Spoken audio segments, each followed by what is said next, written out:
Welcome everyone, welcome to this whole new episode of W.C.A. in Nelson. I'm your host Chloe West, and today I'm with a very impressive member of the Nelson community. Today I'm with Carla Sinclair. Hi Carla. Hi. How are you? Good, thanks. Thanks for having me. You're welcome. Thanks for being with us. Thanks for talking with us for 30 minutes. Absolutely. So Carla is a member of the Nelson community. She's a filmmaker, a cinematographer. She runs Empty Cup Media Company.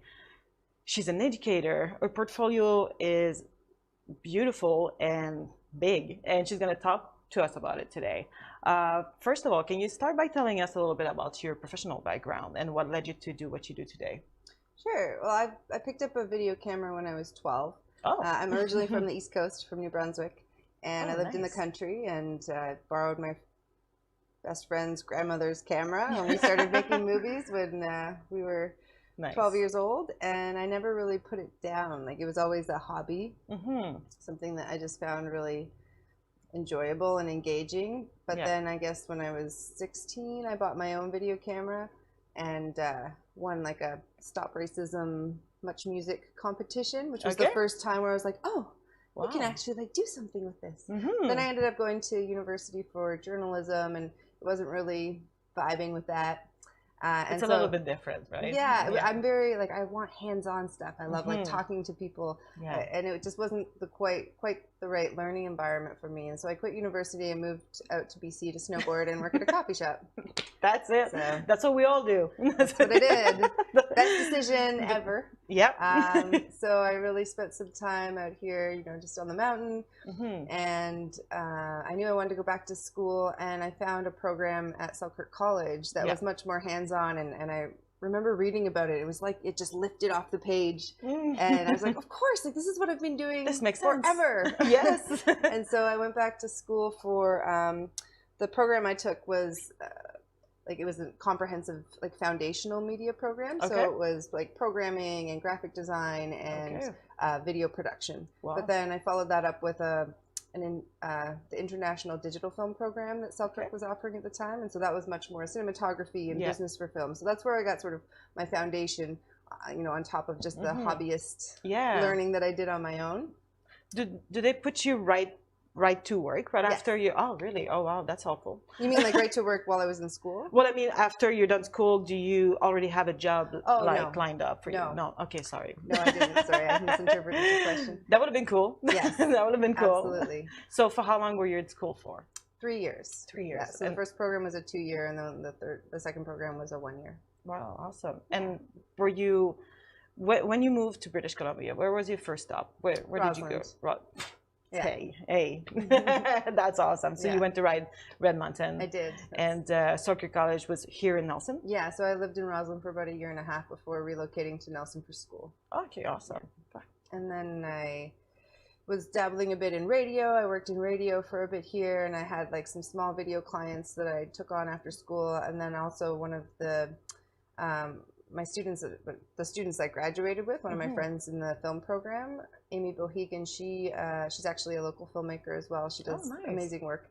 And her and I graduated together, and she started the Selkirk Digital Film Camp program. So that's a summer camp for kids. Really? That teaches them how to make movies. What? And I wish I was a kid. I was a kid when I started making movies. It really resonated with me, and she asked me to help her write the curriculum for that. So her and I taught that together for the first couple of years of its existence. It was really fun, and so that was just a summer job on top of my like radio work and that sounds awesome. The video clients that I had, so that was great. That sounds really great. So there is a large community here in Nelson for filmmaking, photography, videography. Do you find it was difficult for you to find work when you got out of school? I found a little bit of work. I didn't have a full-time job in there, and I was making my own sort of work. Yeah. You know, as I was slowly building up a few clients. But where I really sort of cut my teeth in my career as a filmmaker was in Ontario. So I was living here, and my now husband grew up in Ontario and took a very similar program. And him and I were in contact, and he invited me to come join his company that he was growing there. Okay. And so I took a big leap, and I said, sure, I'll move there and, do something that I really love to do. And like, I really wanted to dive into that profession. Yeah. And so him and I have, he started Empty Cup Media, which is the company awesome. I run now. Okay, nice. And the two of us worked in tandem at it for quite a few years. And I worked at an art gallery for a little while as well, doing some community development stuff. And we both taught at the college there, as well as, built a really successable media company. And then, the mountains were calling. And so yes, we were working together there for about, I think, 15 years. Wow. And then we decided to not leave everything. We still retained our skills and all of our gear, but we left our entire client base and moved out to the Kootenays, and have been here for about a year and a half, sort of regrowing that client base. And so both of us got other jobs, as well as are continuing to do creative work here in the community, which is really starting to grow and take shape now. But I work for Kootenay Film. You were talking about the community of filmmakers here, so I get to work directly with them through Kootenay Film, and I do the Kootenay screen-based industry meetups every month, and so I connect with all the people who do screen-based industry work, and we have meetups so that we can sort of come out of our little editing caves and and connect and find out what everyone's working on, as well as there's a lot of educational opportunities and resources for people to sort of bolster their skills in the community, and so we can really elevate the level of film production that our amazing creatives are capable of. That's a great way to help the community and all come. So fun. Like, why am I not in there? Yeah, you have to be there. Right? Oh my gosh, you're going to become a member today. Yeah, can I become? I need my card.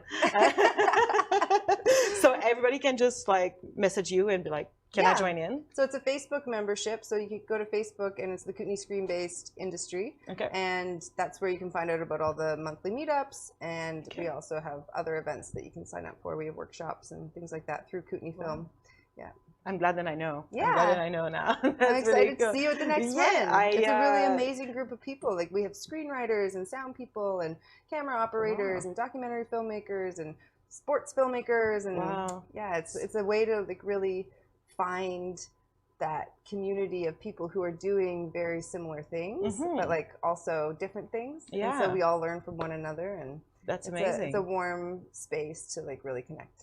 That's cool, because that's exactly what I'm looking for. Like, I feel like I have so many questions to ask. Like, I'm doing all of this on my own. I produce, I edit. Jonathan is there as a technician to help me out. But I definitely need some advice and some guidance and I have a lot of questions to ask people. So I'm going to look that up. And you're going to probably see me at the next meeting or near. I'm so glad. That's wonderful. What a great connection. What a great connection. We're friends already. Well, speaking of the Kootenay Film, this is a non-profit organization, isn't it? Yes. Yes. Do you want to talk about that? Well, Kootenay Film is comprised of three different, it's Kootenay Film, and it's the Nelson Civic Theater Society. Yes. That really started Kootenay Film. And in tandem with one of the programs. And Kootenay Rockies Tourism. Okay. So they are sort of what has started this to like elevate the Kootenays as a place to have films, as well as to make films, like to bring in outside production companies, as well as to boost, like I said, the skills and the capacity that we have for people here within the community. And there's also a film commission as part of that. Okay. So someone who liaises with production companies and like fosters connection with all things film that are happening here in the Kootenays. The Kootenays are amazing. So it is a great place to be producing, videotaping, filmmaking. It's, a lot of companies go towards Vancouver a little bit more, but I feel like in the Kootenays, we have so many special places and little hidden gems. And I feel like this is a great place to actually like we need to promote it as a place to create arts, because it's the place to be. It is. It's really unique. And there's a location scouting platform within the Kootenai Film website, so people can kind of see the different heritage buildings and the landscapes and the types of locations that are offered in this like unique area. Oh, there's also a crew list. A database where if you're a crew member or you work in screen-based industry work, you can submit your application and become part of the crew directory. So if there are productions that are coming in from outside, they have access to people here who can do some of that work, and they can hire for the productions. What a great thing. My goodness, it's like Christmas morning right now. There's a job board too, so you can find, What? Okay, when it comes to entering the world of film production and media, do you have any advice? Like, for example, for me, like we said earlier, I just started my podcast in April 2024. I don't know much about it. For someone that is a beginner in the industry like me, do you have any advice to like progress? Well, I think one of the big things is that you're doing it, and you're learning, you're putting yourself out there, and you're actually producing content, because that's the best learning ground, is actually doing stuff. And the next thing I'd say is connecting with organizations like Kootenai Film or the Kootenai Screen-Based Industry Workers, and building your network, and then finding other ways to learn from other people. And the more that you foster connections with other people who are doing similar things, the more opportunities that you get, the more learning that you get. And I don't know, that's just how I've built my career.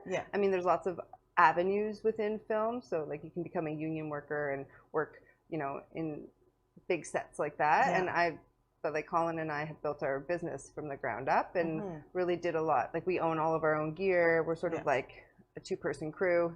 I've heard of Colin. I've heard of his work. What we do here is go back.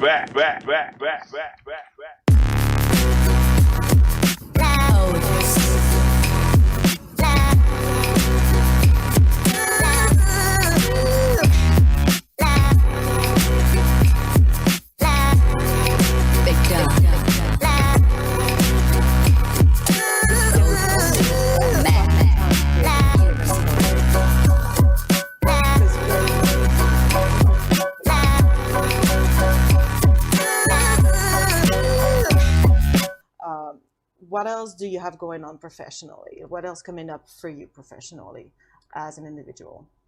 So I have my work with Kootenai Film, which is part-time, and then I also have my clients that I work for here in the community. I also have some clients still back in Ontario that I fly back and do work for. My real passion when it comes to filmmaking is I love interviews. I love people. I love stories. You love stories. Yeah, I love stories. Colin is really so capable and so interested in the technical and the gear aspect of things, and he knows how to like run multiple cameras super smoothly. He's got like an eye that is a lens. He can know like what lens will look like what, like before even putting it on the camera.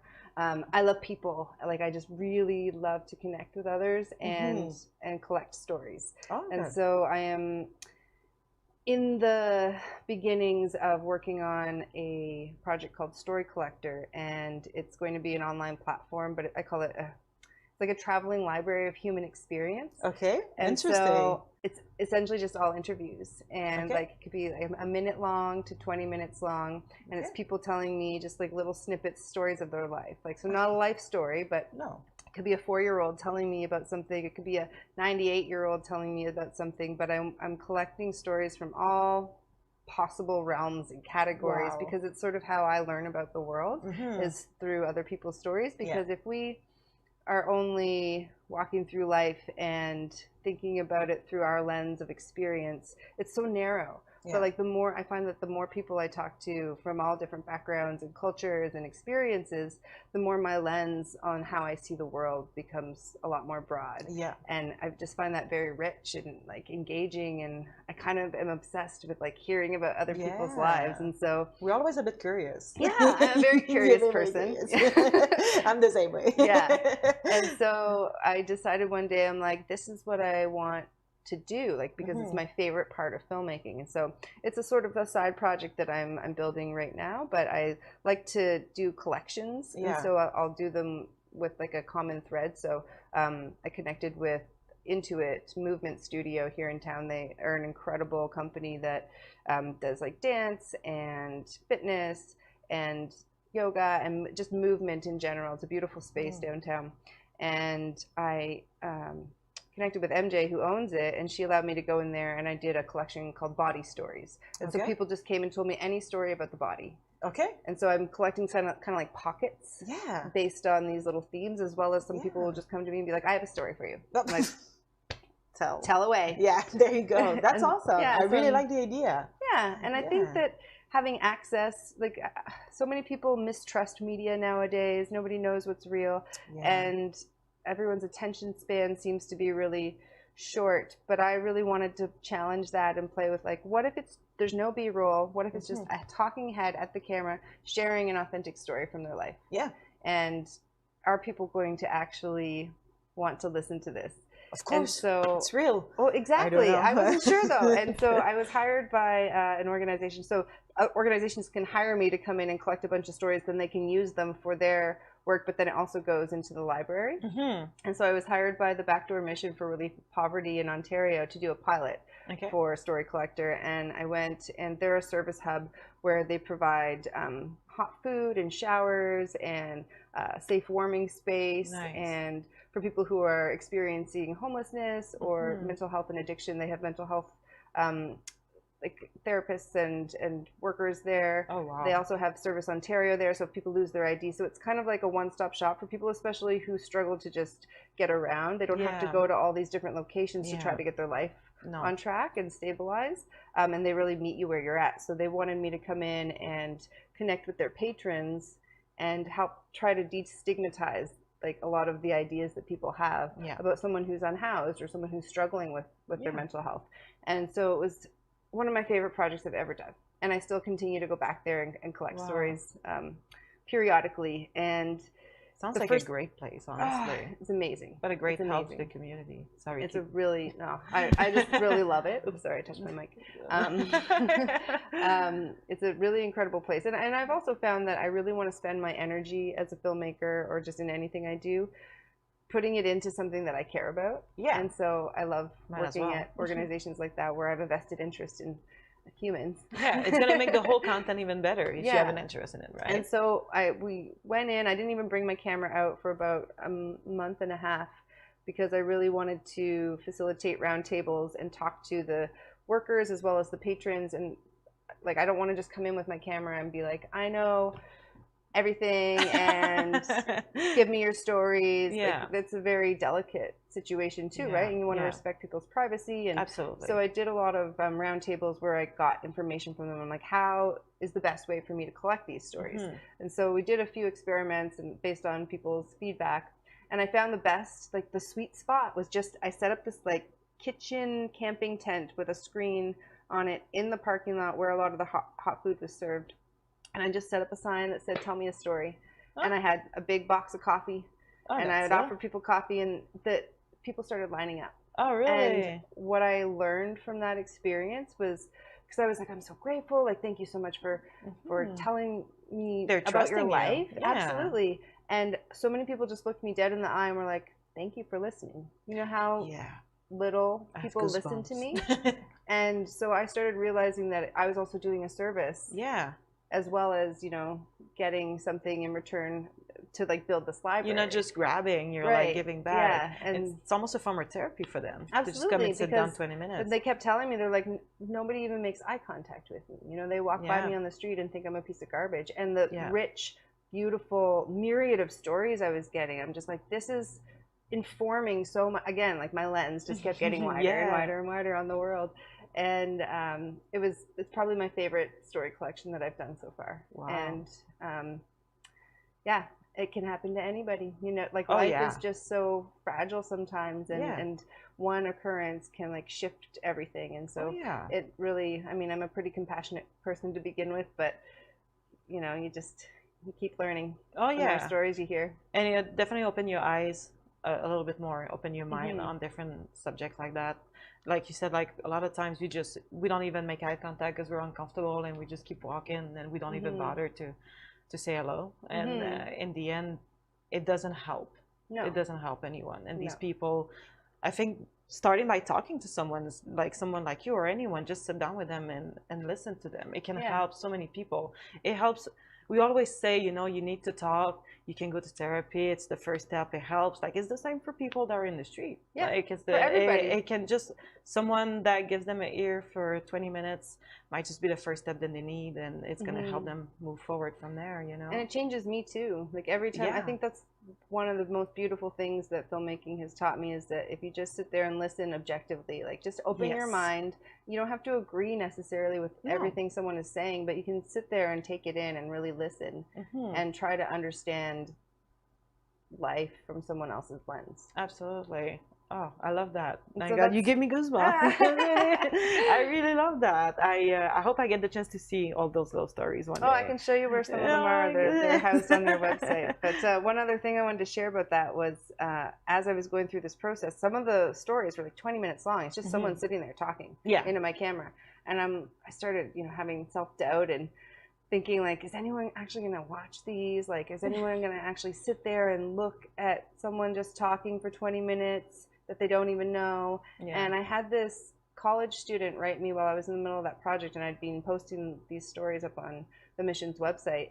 And she said, I came across the We Are Listening Project, which is what we called it through their avenue, last night. And she's like, I sat down and I binged every single story that you have posted there. And I could feel this, like, doubt melt. It was just like this immediate, I'm like, if, you know, someone who is young in their 20s is willing to sit there and binge watch all these, I'm like, there's something here. Like, people want real stories and they want to hear about other people's lives, and they're willing to sit there if the content is engaging. Yeah, absolutely. So that's my mission right now, is just to collect interesting, engaging stories and build a big library. I think people are going to watch, because that's the one thing that people love. It's to put their nose in other people's lives. Right? So no matter the story, we do love to you know, you might be on the other side thinking it's an amazing story, or you might be like judging these people, who cares, but you're going to be there and you're going to be watching. And people just love that. It's like reality TV, right, for them. So no, it's good. I'm pretty sure you're gonna have some people to look at it, and I hope, and I'm pretty sure it will, but I hope that it's gonna open people's eyes, like, for those little stories. And who knows, maybe we're gonna come together even more as a community and help each other out even more. You talked a little bit about the process that you did for these interviews. Sorry. Do you always have this kind of process? Then you're gonna go out first without your camera. You're gonna just kind of connect with your surrounding, and then bring up your equipment and sit down and film. Not to the same degree I did with that particular organization, because of the vulnerability of the clients that we were filming, and it was really important that I do that. But I would recommend and suggest that for lots of, like, if you have the time and the capacity and the budget to be able to do that, absolutely, it's great to know your subject as best as possible, I think. And I mean, Empty Cup Media is the name of our company, and that's also a metaphor for listening. And so it's based on an old Buddhist teaching where an American professor goes to learn about Zen and enlightenment from the Zen master, and he comes with all of his books and his briefcases and all of his knowledge, and the Zen master says, you know, drop all of that and leave it at the door, because how do you expect to learn when you already know so much? And so it's about coming in and, like, taking all your current education and preconceptions and just stopping and listening to someone. So that's what we, Colin and I, try to do with our clients, is not come in and say, we know everything that we have to do to make your perfect video or make your perfect project. We try to really, like, it's a common, like, it's our practice to just sit there and, like, listen to someone and be like, what do you need first? Like, yes, we know how to shoot and use lights and cut together an engaging story, but, like, what do you need from us? Like, who are you first? So I'd say that is still our practice, even though we don't, you know, do it for about a month and a half typically with all of our clients. Right? But that's the aim and the goal, right? Because it is about listening. Like, so much of what we do is about listening. That's what you're really great at too, right? Oh, thank you. I've been practicing. my first interview with Jimmy Jongwa, like, you know, you rewatch yourself while editing, and it bothered me because I was so excited to talk to her that just like you keep cutting the person and just adding to the conversation. It's like, okay, Chloe, shut up. Like you're there to interview and to listen. So, but thank you. I appreciate that feedback because it took me a while to stop talking. Yeah, and my friend Amy, who I told you I taught for the first couple of years for film camp that now I run. She ended up giving it over to me like 15 years later. Nice. But that's one of the things that she really taught me. And she was this incredible interviewer when we were in film school together. And I actually asked her to interview my brother and I for this documentary project that we were doing because she was so amazing at it. And she takes so much time when she's listening to people, and she doesn't do that jumping in thing. She'll sit there and she'll listen. And there's this like magic moment when you've asked someone a question and they give you the answer, and if you don't talk again right away, they get a little uncomfortable, and then they'll say something else, and that's almost where you get that gem, that real authentic thing that, you know, isn't just the regurgitated answer based on your question, but they're sitting there and then they're thinking about what they said, and then they continue to speak. And Amy taught me that, and it was one of the most beautiful things witnessing when I rewatched the interview, because I was doing a documentary about my brother, and when I watched those interviews where she did that, it was just such like a training ground for me to become a good interviewer and a good listener, and it's just one of her skills that I've always admired. That is a cool little touch there. I really like that, because you know, it does like make people uncomfortable, like you said, a little panic comes in and you're like, did I fuck up the question? Why is she not talking to me back? And I really like that. Then you can get the... It gives them a moment too, to like even think more, right? Rather than just like question, answer. Like let them sit there in it for a minute and like really pull something that like sort of just comes up to them. Yeah, I really like that. I might use that in the near future. I recommend it. So for going back to Empty Cup Media just a little bit there, you have educational programs at... Do you? Yeah, you do.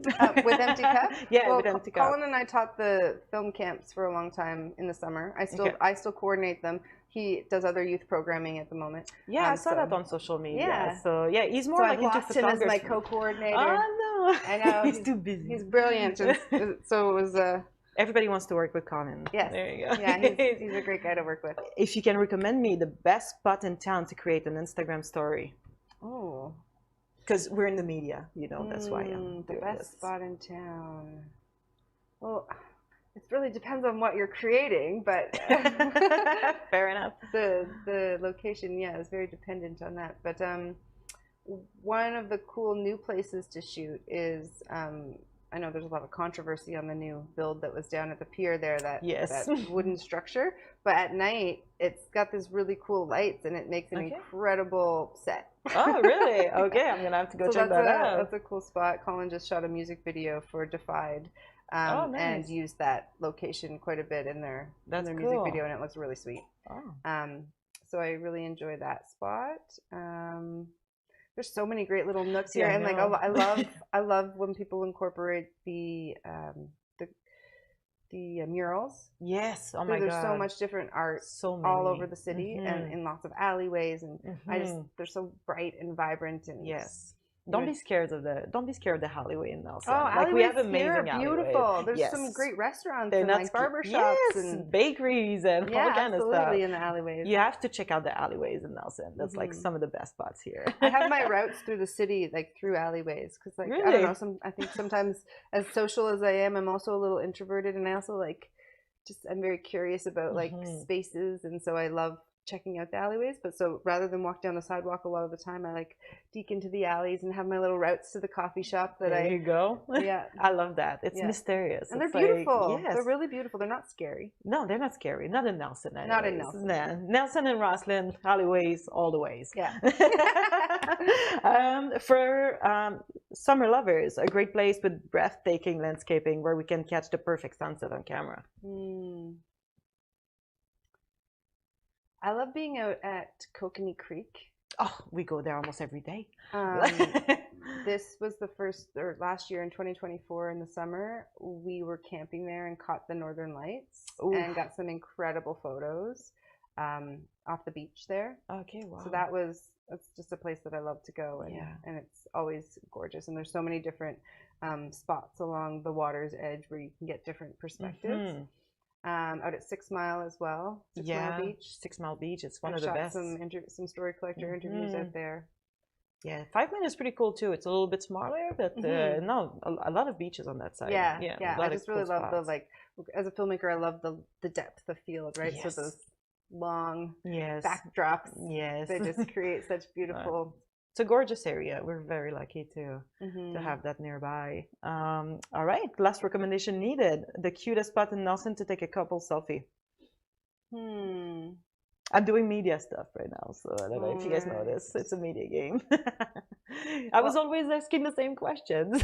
I have to change them. That's fair. No, I like these questions. They're good. I love the Black Cauldron. It's the decor in there. It's in an alleyway. Yeah, it is. It's my favorite restaurant in an alley.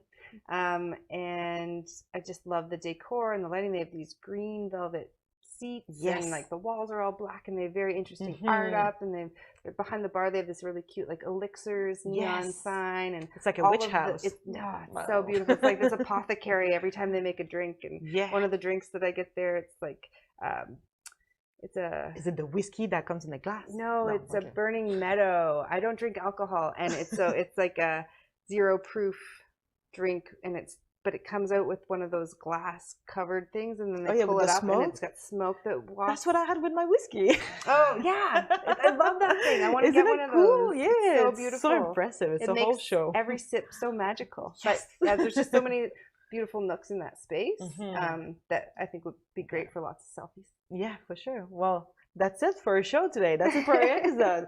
Carla Sinclair, thank you so much for being with us. Thank you guys for watching. We'll see you next week on another episode of W.C.A. in Nelson. Thanks for having me. Yeah, this was fun. What we do here is go back.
Bye.